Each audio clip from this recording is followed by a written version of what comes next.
जाम साहब जी शादीशुदा नारी मुड़स जे तशद्दुद खां तंग थी तलाक जो मुतालबो कयो आहे। नवाबशाह में नारी समीना ओड पीउ सां गॾु दाईंदे चयो त साल अॻु में नशर फिरोज जे सूमर ओड सां शादी कई, पर हू मथां तशद्दुद कंदो रहंदो हो। नारी इल्ज़ाम मढ़ियो त मुड़स संदसि वालदा ऐं भेण सां दोस्ती कराइण लाइ पिणु दबाउ विझंदो। नारी समीना ओड मुतालबो कयो त खेसि तहफ़ुज़ ॾेई मुड़स खां तलाक वठाए ॾिनी वञे। पीटीआई नवाबशाह जे डिप्टी जनरल सेक्रेटरी इनायत रिंद चयो आहे त पीपी अॻवान ज़मीननि ते कब्ज़नि में मुलविस आहिनि।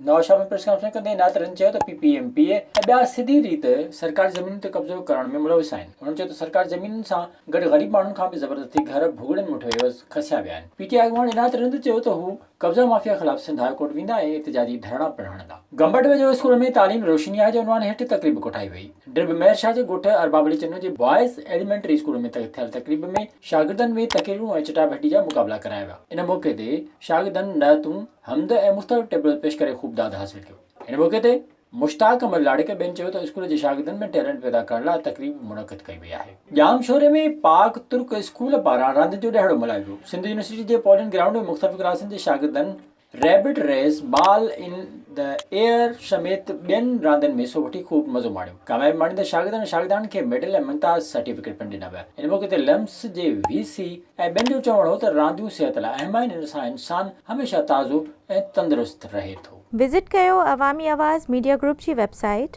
awamiawaz.pk।